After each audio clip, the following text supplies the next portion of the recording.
Railway के पक्ष में प्रशासन की चेतावनी से बंडा मुंडा व आसपास के आदिवासियों में उबाल।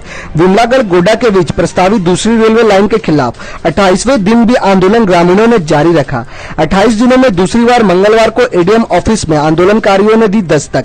रेलवे की मनमानी के खिलाफ एडीएम ऑफिस पर ग्रामीण आदिवासी महिला व पुरुषों ने विषम प्रदर्शन किया। आंदोलनकारी आदिवासियों का रेलवे व प्रशासन से दो हाथ का ऐलान। सोमवार को प्रस्तावित रेलवे लाइन निर्माण के लिए आंदोलन खत्म करने रेलवे के पक्ष में स्थानीय प्रशासन द्वारा आदिवासियों को चेतावनी देने से आक्रोशित ग्रामीणों ने कहा उनकी मांगे पूरी नहीं होने तक आंदोलन जारी रहेगा।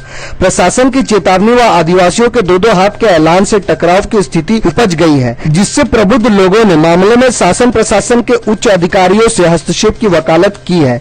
जनसंवाद न्यूज 360 राउरकेला।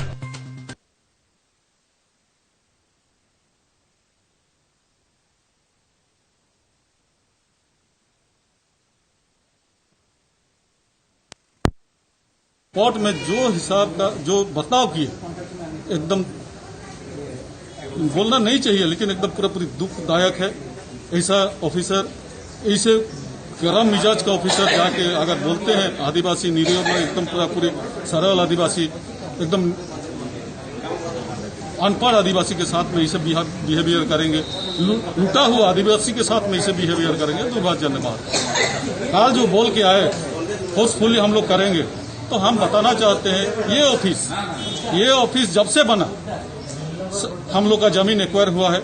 57 में हम लोग का जमीन को ले लिया ये लोग।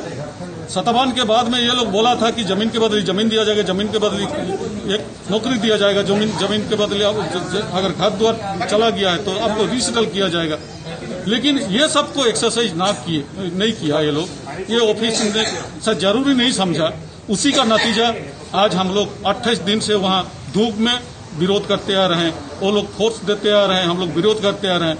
और ये लोग को हम लोग बोले देखिए हम लोग के पास में और सहने का शक्ति नहीं है, या तो हम लोग मरने के लिए तैयार हैं, या तो वो काम को बंद करना आप लोग बंद करिए, या तो हम मरेंगे या तो जमीन नहीं छोड़ेंगे। मेरा नाम डेमेवराम है, मैं आंचलिक सुरक्षा कमेटी का। आज खुशी से तो नहीं आए, ये हमको जब धमकी मिला है प्रशासन तरफ से कि अगर आप लोग काम करने नहीं दोगे तो हम फोर्स लगा के आप लोग को हटाएंगे, तो इसी के लिए ही आज हम लोग आए थे। आप गांव में जाके फोर्स क्यों लगाए? हम खुद आ जाते हैं यहाँ, हमको अरेस्ट करते। या तो जो जायज मांग है कमीशन का जो रिकमेंडेशन है आप उसको मांगे। तो अभी प्रशासन की तरफ से बोले हैं 15 दिन, कम से कम 15 दिन में हम लोग काम को रोक देंगे, वहाँ कोई रेलवे फोर्स डिक्लेयर नहीं होगा या काम नहीं होगा। और उसी बीच में हम लोग भी बोल रहे हैं कि हम गवर्नमेंट की तरफ से गवर्नमेंट के साथ लाइजनिंग करके जो भी बात होगी आगे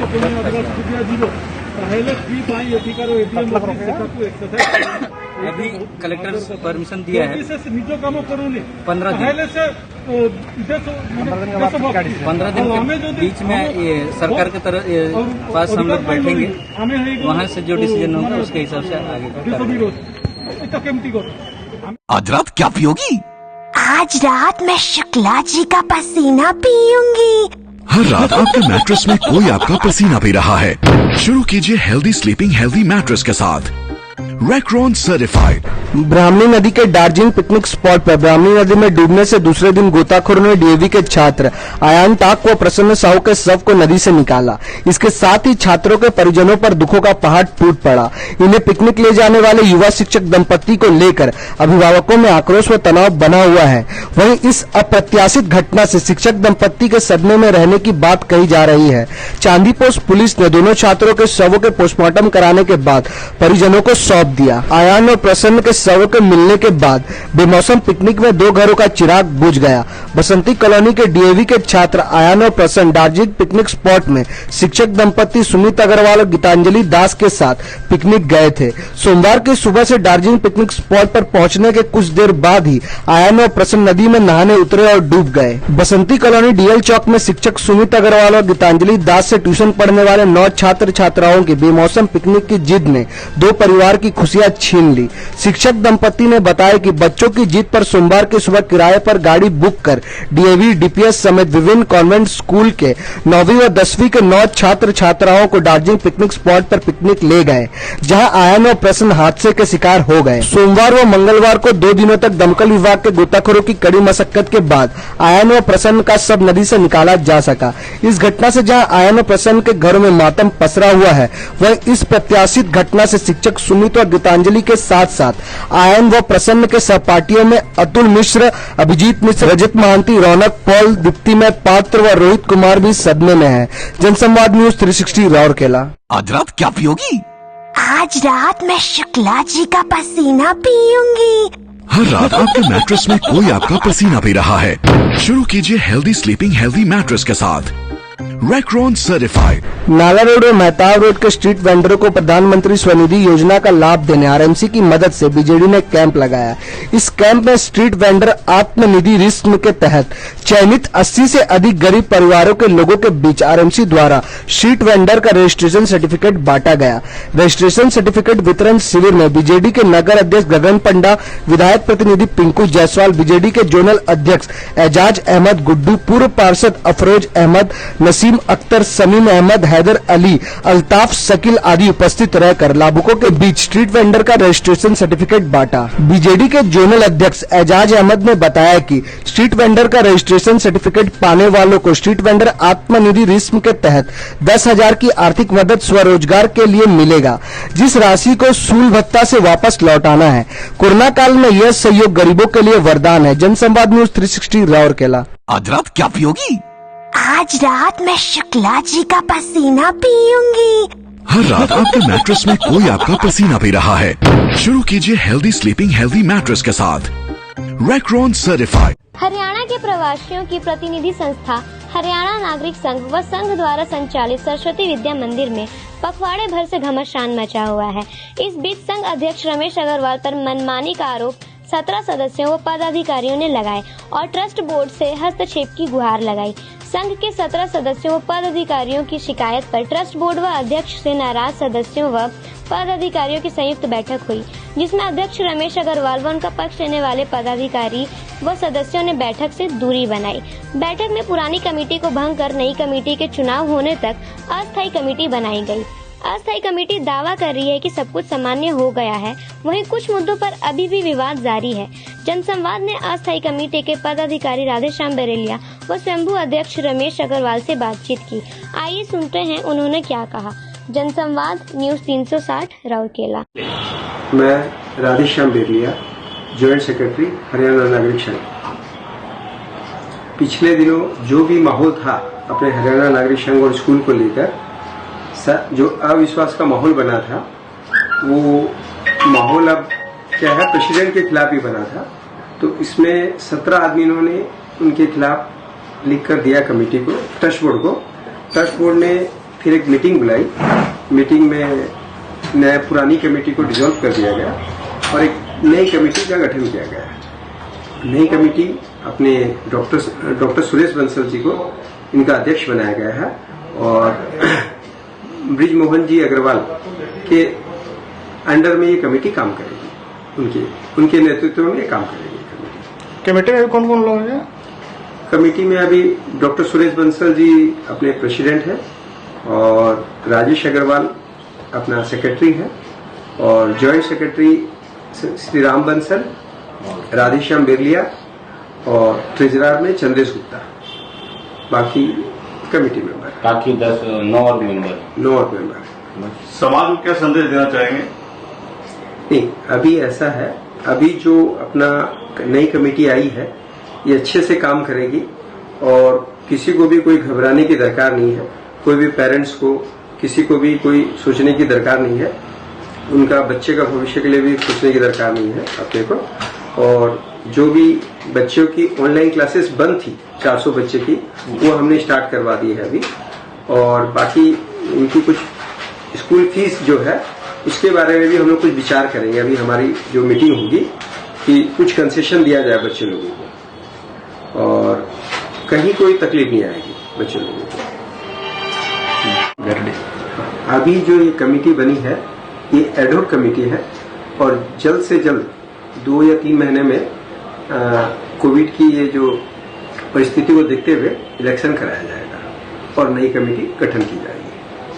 परिचय, मैं रमेश अग्रवाल, अध्यक्ष हरियाणा नागरिक संघ, चेयरमैन सरस्वती विद्या मंदिर बिसराघाट। रमेश भाई, आपके खिलाफ आरोप लगाया गया हरियाणा नागरिक संघ के 14 पदाधिकारियों व सदस्यों द्वारा आपके खिलाफ ट्रस्ट बोर्ड को शिकायत और कमेटी भंग और नई कमेटी बनाई गई, इस पर आपका क्या कहना है? देखिए, मुझे इसके बारे में कुछ भी मालूम नहीं है और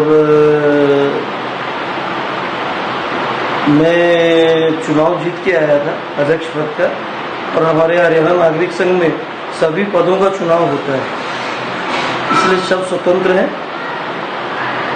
किंतु नियम के हिसाब से जिनको भी रिजाइन करना है वह अध्यक्ष के पास अपना रेजिग्नेशन पत्र देते हैं, अध्यक्ष उसे कार्यकारिणी में रखता है और उसे ग्रहण किया जाता है।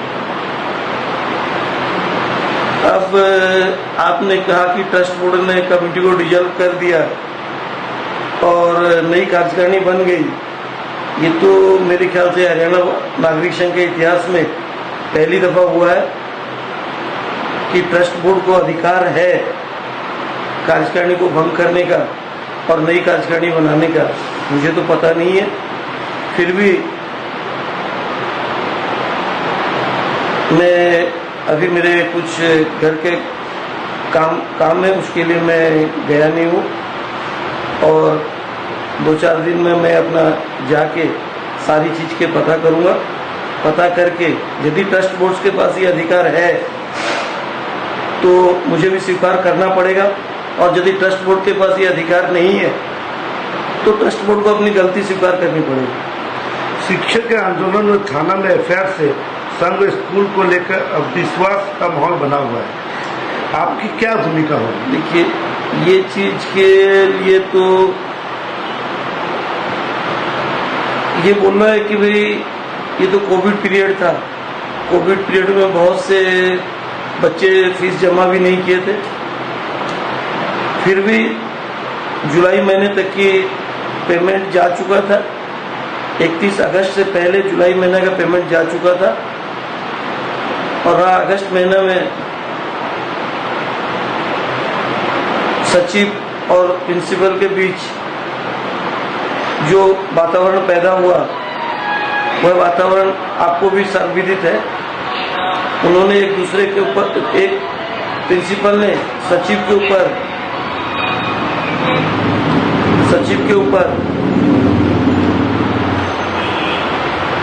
उदित नगर थाना में केस कर रखा है। वो उनका पर्सनल मैटर है आपस में दोनों का, एक दूसरे का, फिर भी वो संस्था से जड़ित हो ही जाते हैं कहीं ना कहीं जाकर। और आपने जो कहा कि भाई टीचरों की स्ट्राइक भी स्वाभाविक है, जब वो काम करते हैं और उन्हें तनख्वाह नहीं मिलती है तो हर किसी को इस कोविड पीरियड में अपनी तनख्वाह की समस्या रहती है और उन्हें मिलना भी चाहिए। नई कमेटी को लेकर आप क्या करेंगे?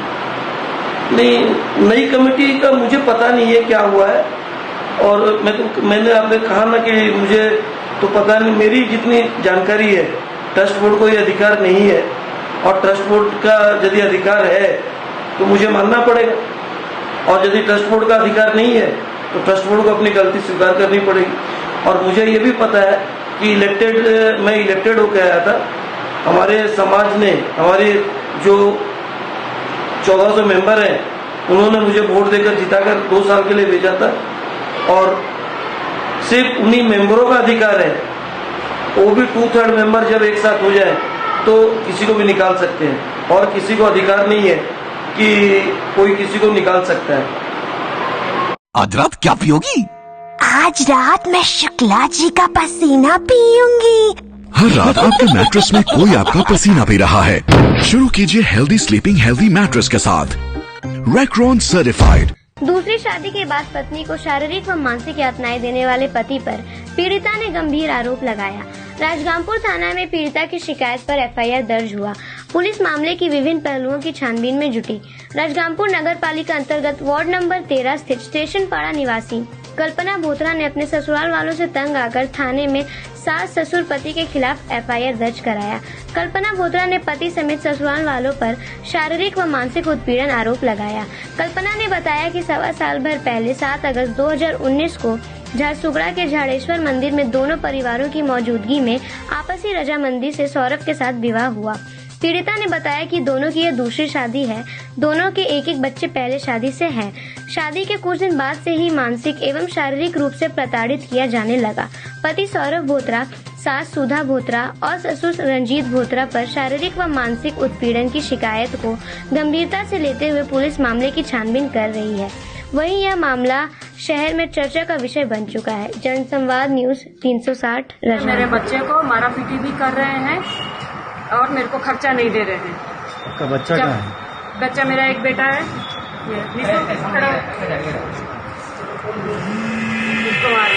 मैं दुकान गई, मैं बोली मेरे को खर्चा नहीं देंगे तो मैं कैसे करूँगी, मैं कैसे रहूँगी, बच्चों को कैसे पालूंगी। तो निकल यहाँ से जा तेरे को जो करना है खाना, जा जो भी करना है कर, हम लोग नहीं रखेंगे। क्या टॉर्चर करता है आपको? तो ये लोग 2 बजे रात तक मेरे को मारा पीटी करते थे। मुंह दाब के, गला चीप के, मेरे को मुंडी पीट के, बाल खींच के मारा पीटी करते थे। इनकी माँ भी मेरे को, मेरे हस्बैंड की माँ सुधा बोथरा मेरी सास, वो भी मेरे को जान से मारने का धमकी दी। उन्होंने भी मेरे को पहले लात हाथ चलाया और माराया। और कौन मारता था? आपका हस्बैंड? मेरे हस्बैंड, मेरी सास दोनों। और ससुर भी मेरे को धमकी देते थे कि मार के फेंक देंगे या तो यहाँ से हट जाओ। परिवार में आपका बात सुनने वाला कोई नहीं? नहीं, कोई नहीं। क्यों आप ये सब बात अपने सास ससुर को नहीं बताए? सास ससुर को नहीं बताए जी? ये बात आप अपने ससुर को नहीं बताए? आपके साथ जो है ससुर को मैंने बोला तो बोला कि निकल यहाँ से, मेरे को नहीं मालूम ये सब, मैं नहीं जानता हूँ कुछ भी। अब आप क्या चाहते हैं? मेरा ये सेकंड मैरिज है। मेरे को इंसाफ चाहिए। मैं कैसे मैं वापस मैके जाऊँ? मैं मैके जाने का इंसाफ तो मैं शादी नहीं की। मैं शादी की जिंदगी भर यहाँ रहने के लिए, अभी मैं क्या मुंह लेके मैके जाऊँगी? मेरे को इंसाफ चाहिए, मेरे को खर्चा चाहिए। वो लोग मेरे बच्चे का जिम्मेदारी लिए थे, मेरा जिम्मेदारी लिए थे। तो